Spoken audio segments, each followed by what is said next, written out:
Hello and welcome to another Sprues and Brews video. Today we are looking at Warhammer Underworlds Nethermaze Deadly Depths Rivals deck. So first of all I want to say a massive thanks to Games Workshop for sending us a free review copy to check out a little ahead of time. If you've not played Warhammer Underworlds recently, Rivals is a new concept they've added fairly recently to the game, which essentially allows you to play Warhammer Underworlds without having to lean into the kind of deck building elements. The concept is basically you use one of the pre-made decks that comes in your warband box, or you can use one of these supplementary Rivals decks, and they can be used by any warband that's ever been released for the game. So even if you've got one of the old ones, you can pick up this set and still be able to kind of play using some of the new mechanics and features from the latest set, Nethermaze.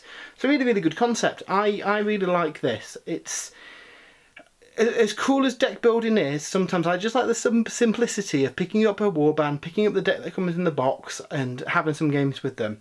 And these rival decks mean that you can use that same warband but have a few different decks for them, again all pre-made without having to build new decks for them. Now that's not to say that you can't kind of use these when you're building your own decks as well. One of the kind of formats that's been popular recently is Rivals Plus, which essentially allows you to mix cards from these kind of sets and the kind of core warband set in order to have an element of deck building out of a limited pool. And then equally, there's nothing to stop you just using all the cards from this, this whole kind of wave and be able to create your own decks like you always have been. What's good about Nethermaze is it gives you the kind of options to do whichever of those you like, really. So that's pretty fun. So in this video what we'll do is have a look at all the cards that come in here and yeah, see what they do. I've also done a full kind of write-up over on spruesandbrews.com as well, where I've got images of all the cards as well, so you don't feel you need to pause the video or anything. I've got them all over on the website. But yeah, essentially you get 10 gambits, 10 upgrades and 12 objective cards. So what we'll do is have a quick look through to see what each of these cards do. So, Hungry Darkness, pick one feature token, push that feature token 1 hex closer to the nearest enemy fighter. That's pretty nice. Amphibious Ambush, the first range 1 attack action made in the next activation step that targets an enemy fighter on a feature token has Cleave and Grievous. That's pretty cool too. Blazing Light, choose one fighter, flip each feature token that is not an objective token and that is within 2 hexes of the chosen fighter. We've got Knives in the Dark, +1 damage to the first attack action in the next activation step that targets an enemy fighter on a feature token. You'll notice there's a lot of focus on feature tokens, and that's something we've seen in a lot of these Rivals deck. I guess that's kind of the theme of Nethermaze.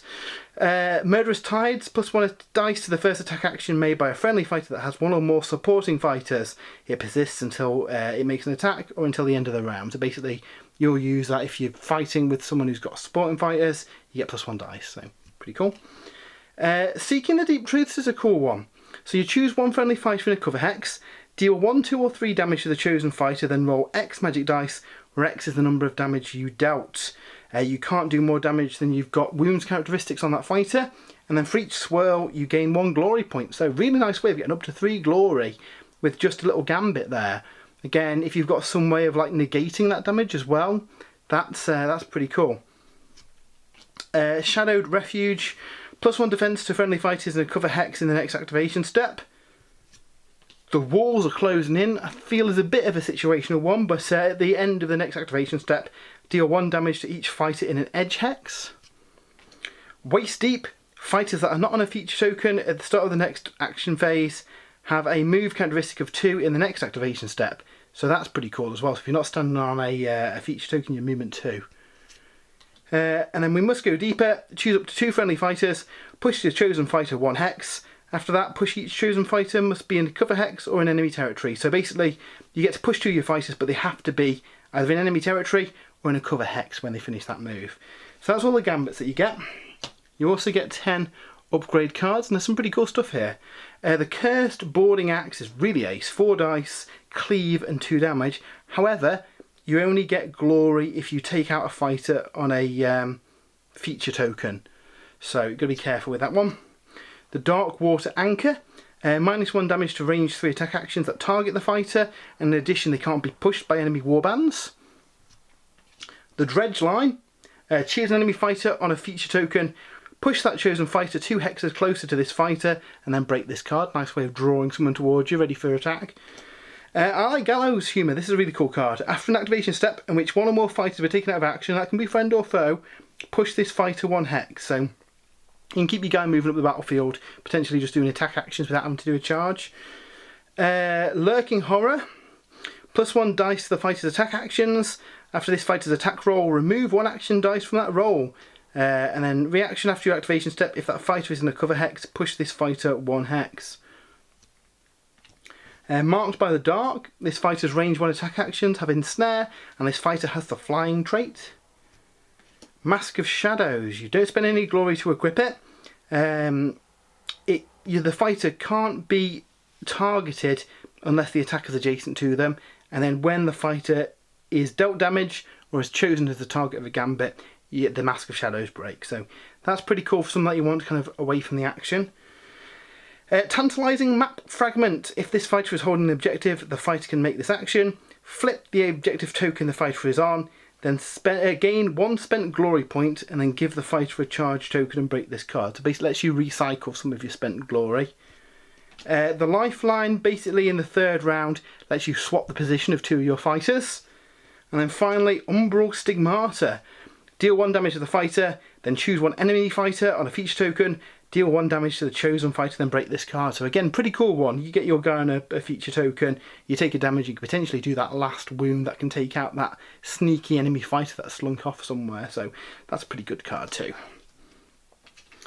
Finally in the deck, you get 12 objective cards, so I'll have a quick look at these too.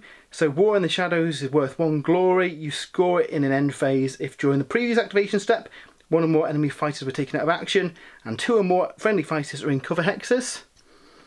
Blood in the Deeps, 1 glory, score in an end phase if during the previous activation 1 or more enemy fighters were taken out of action, and 1 or more friendly fighters with 1 hex of a feature token.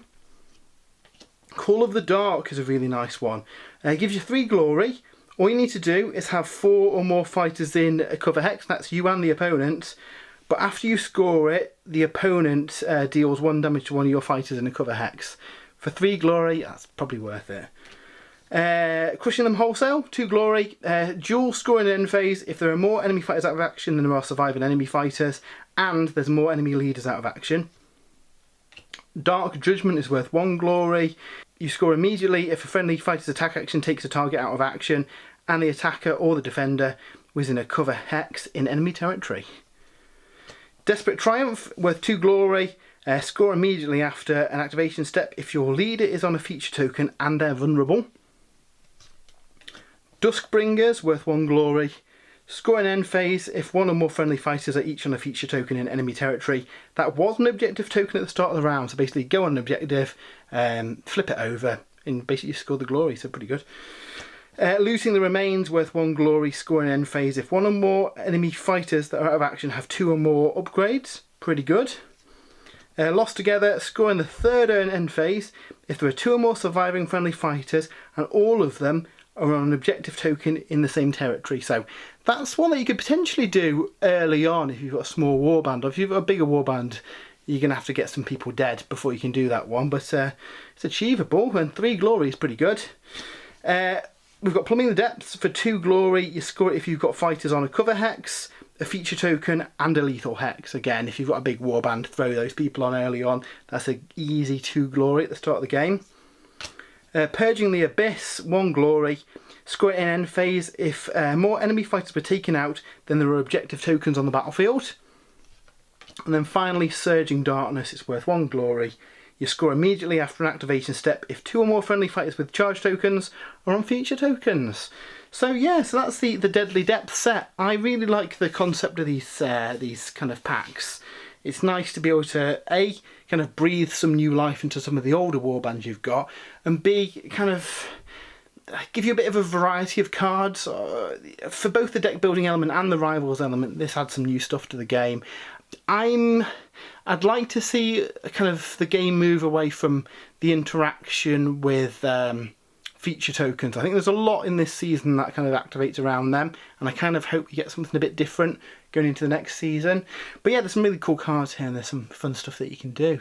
So yeah, like I say, over on the website I've got pictures of all the cards as well if you want to check that out, and a bit of a write-up. So if you've enjoyed this, we do some other Warhammer Underworlds content. Hopefully we'll be doing some battle reports again soon as well, so stay tuned to the site, and if you've enjoyed it, why not give us a follow.